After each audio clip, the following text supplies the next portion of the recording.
Okay, Evan, making this video for you. I know you requested some feedback on your pERG technique.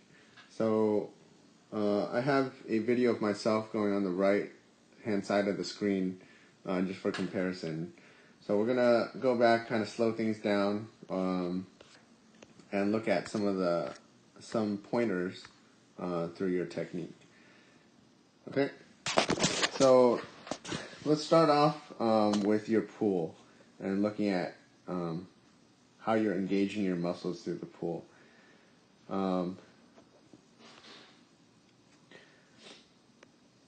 So one of the big things that I look at is, and we talked about this when we were looking at videos on Sunday morning. Oops. Okay. So if you look at both of our catch here, I like to try to make sure people are paddling on the ERG or the pERG similar to how they would on the water. So usually on the water, right, we catch in, and when we get buried, our blade is still going to be very slightly positive on the angle. Okay. So you can see here, when you get fully buried in this position, you're a little bit more on the negative side. Part of that is largely caused by how much bend you're allowing in your lower arm. So try to keep that a little bit more straight. I think naturally people will have a slight bend in that lower arm, but you want to try to make sure it's a little bit more straight, especially in the front end of your stroke. That's going to help you get a little bit more of a positive angle in the front. Okay.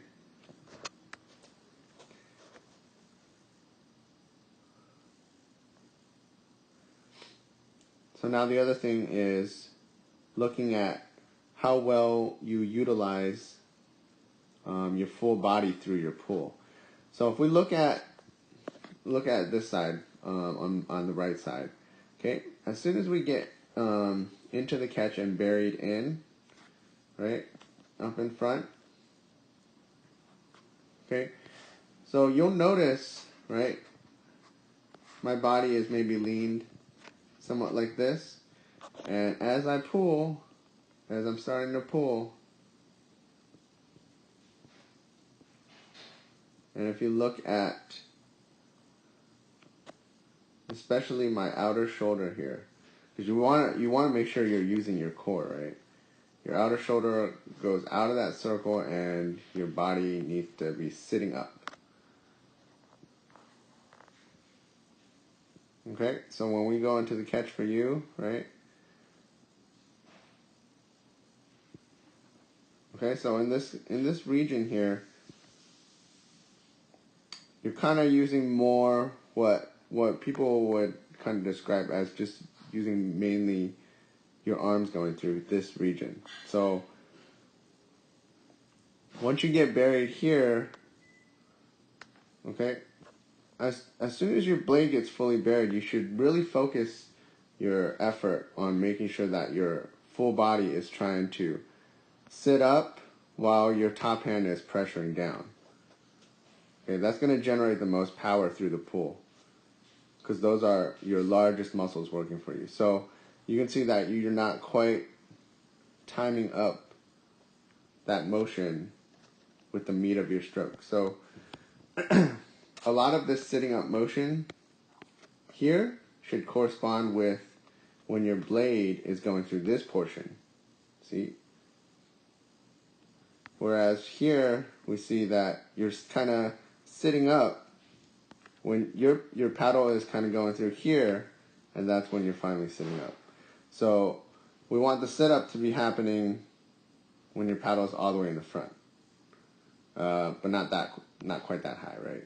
So let me do another quick drawing for you, just to visually you can see how our blades change as we go through our stroke. Okay, going into the catch.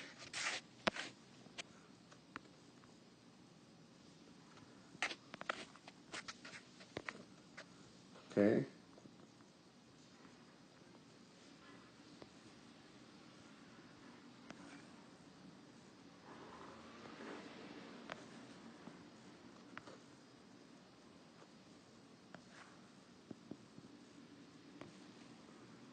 So you kind of start seeing the biggest difference here, right? It catch look pretty similar, but looking at where your top hand ends up going and where my hand is going, right, as we finish out the stroke.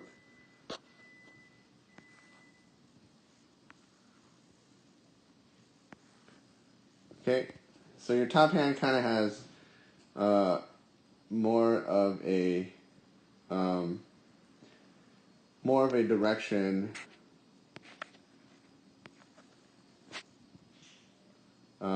that stays or goes down and goes down a little bit too low. So you can see you're finishing kind of below your knee there. Okay, so you're going to be pressing down in the direction of the paddle, and you should theoretically finish a little bit higher with that top hand if you have sat up correctly. So if your body stays too lean forward when you finish your stroke, that's what's typically going to happen with your lower hand. It's going to finish too low because your body's still leaned too far forward. So when you're doing a long, efficient stroke like that, big, powerful stroke, you want to make sure you sit up. Okay. Let me take away some of these lines. Okay, and then let me highlight some of the differences in now using a different color with the angle of our body. So I'm going to basically connect to the ear for each of these. Okay.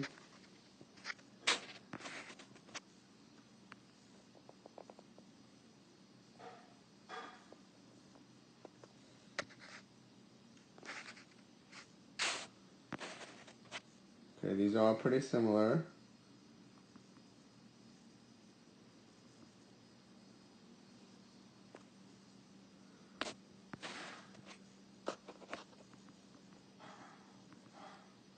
So this is where it kind of diverges a little bit more, right? So if we both are, let's say we're both at this point right here, and now if you look at my head and look at my ear and look at your ear with respect to those lines, okay, this is when you really want to start sitting up, and you'll see this is where we kind of differ. So I'm going to use different color lines here.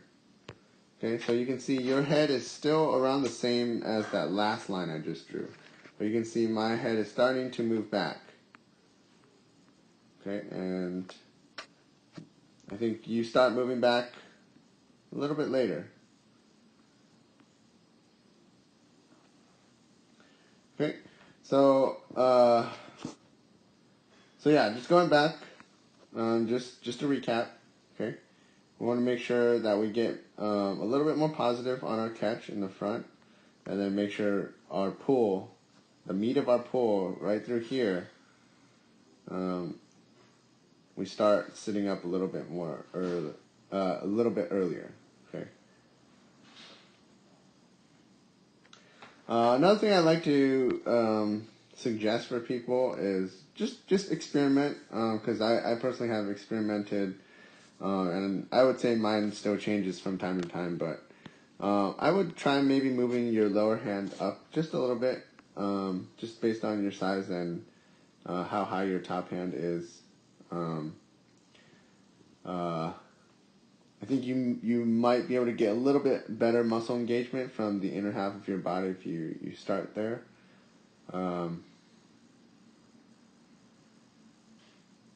Okay, now let's take a quick look at you.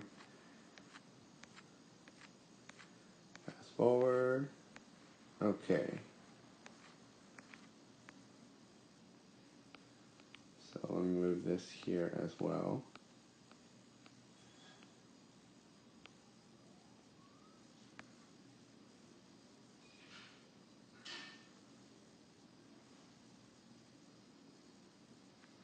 Okay. It looks like you have a nice, good straight pull back. not too much extra to talk about here, but one thing I am noticing that we can address as well. I think another thing that will help you out with some of your ERG technique, how high you set up at the front here.